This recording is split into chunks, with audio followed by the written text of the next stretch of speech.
12 तो आपकी अगली पुस्तक है अंतराल, ठीक है। और इसमें आपको चारों कहानियाँ आपके वार्षिक परीक्षा में आने वाली है, उस पर ध्यान दीजिए।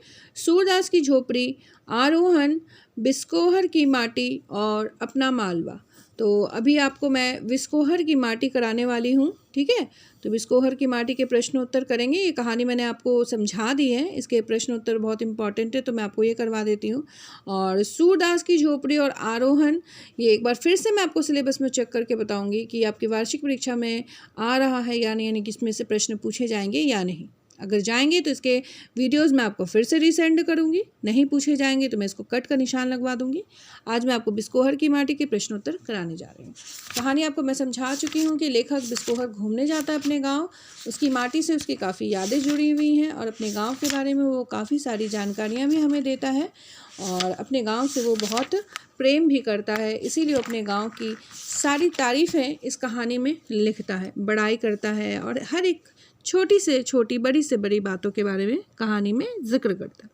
तो पहला प्रश्न है, कोया किसे कहते हैं, उसकी विशेषता बताइए। तो पहले मैं आपको बता दूं कि कोया कौन से फूल को कहा जाता है।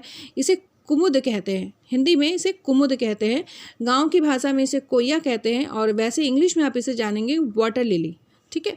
तो कोया एक प्रकार का जल पुष्प है, ये पानी में खिलता है। जिस प्रकार से कमल खिलता है ये उसी प्रकार से तालाब वगैरह में फूल खिलता है, ठीक है। यह पानी में उगता है, इसे कुमुद तथा कोकाबेली भी कहते हैं और इंग्लिश में वाटर लिली कहते हैं। लेखक के गांव में यह बहुत अधिक पाया जाता है। तो गांव देहात जो होते हैं जहां तालाब वगैरह है वहां पे यह फूल बहुत सारा देखने को मिलता है, ये वहीं पे खिलता है। विशेषता क्या है इस फूल की, वो आप देखिए, जहाँ कहीं भी पानी भर जाता है यह स्वयं ही वहाँ उग जाता है। तो इसे अलग से लगाने की आवश्यकता नहीं पड़ती है। छोटे छोटे तालाब वगैरह में जहाँ भी पानी भरता है, गांव वगैरह में, शहर की बात मैं नहीं कर रही हूँ, गांव की बात कर रही हूँ, वहाँ पे ये वाटर लिली यानी कि जल पुष्प जो है कोया, ये अपने आप उग जाता है। इसकी गंध अत्यंत मादक होती है, मतलब एक तरह से इसे सूंघने से नशा जैसा लगता है। इसकी गंध जो होती है वो काफ़ी मादक होती है। ये चांदनी की तरह दुधिया रंग के होते हैं और इनका रंग अत्यंत आकर्षक होता है। ये देखने में बड़ा खूबसूरत लगता है क्योंकि ये सफ़ेद रंग का होता है, इसे दुधिया रंग कहा जाता है। यह मुख्यतः शरद ऋतु में अधिक पाया जाता है। शरद ऋतु कौन सा है ये मैंने आपको भेज दिया था, आपके ग्रुप में भेजा था, कौन कौन से मास है। वैसे शरद ऋतु नवंबर दिसंबर के महीने को कहते हैं। ऐसे ये अक्टूबर महीने में भी काफ़ी हद तक जब जल का जमाव हो जाता है ये खिलना शुरू कर देता है, शरद ऋतु, ठीक है। बच्चे का माँ का दूध पीना सिर्फ दूध पीना नहीं है, माँ से बच्चे के सारे संबंध को जीवन चरित्र करता है। इसकी टिप्पणी करनी है, छोटा सा आपको इस पर नोट लिखना है।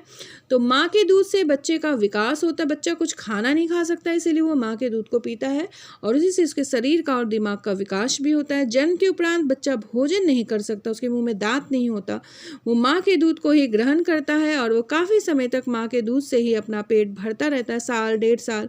उसी से बच्चे का वास्तविक विकास जो होता है माँ के दूध से ही, उसमें काफ़ी हद तरह से प्रतिरोधक क्षमता, कैल्शियम, प्रोटीन, विटामिन जो बच्चों को मिलती है वो माँ के दूध से ही मिलती है।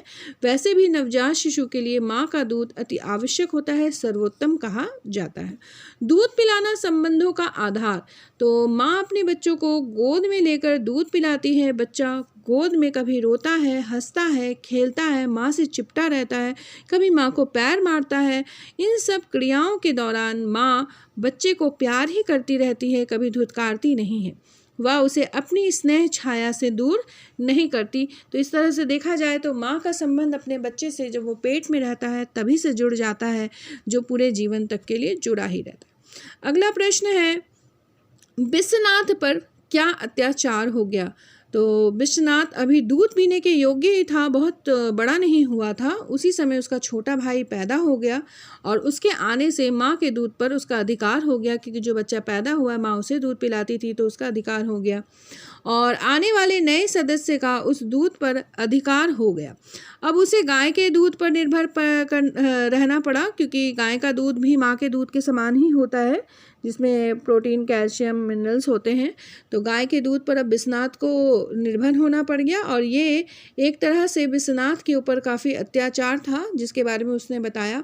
और दाई के साथ वो चटाई पर सोया करता था, क्योंकि माँ के साथ जो बच्चा अभी हुआ है वो माँ के साथ सोया करता था, माँ के साथ लिपटा रहता था। तो ये बहुत बड़ा अत्याचार था जो विश्वनाथ के साथ हुआ कि उसकी माँ उससे थोड़ी दूर हो गई थी, तो घर पे ही, परंतु सारा ध्यान उसका छोटे बच्चे पे था।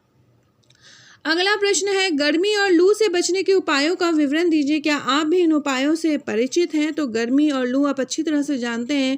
ज्येष्ठ के महीने में गर्मी से और लू से लोगों का बहुत बुरा हाल हो जाता है।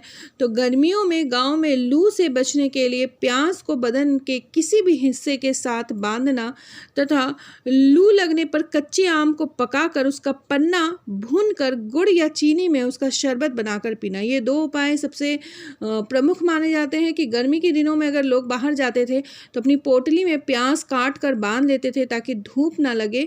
और दूसरा कि अगर लू लग जाए तो उस समय कच्चे आम को चूल्हे पे गैस पे जला करके यानी कि पका करके उसका पन्ना रस जो है वो निकाल करके भून कर गुड़ के साथ या फिर चीनी के साथ उसका शरबत बनाकर पिया करते थे। शरीर पर लेप लगाना, इसी कच्चे आम का जो गुदा होता है जब पका लिया जाता है तो इससे अपने शरीर पर लेप लगाने से भी लू उतर जाता है। नहाना या कच्चे आम को भून या उबाल कर उससे सिर धोना लू का बहुत सर्वश्रेष्ठ उपाय माना जाता है। इससे लगभग सभी लोग परिचित हैं, ये हमने भी किया है और ये लू से काफ़ी हद तक हमें बचाता भी है।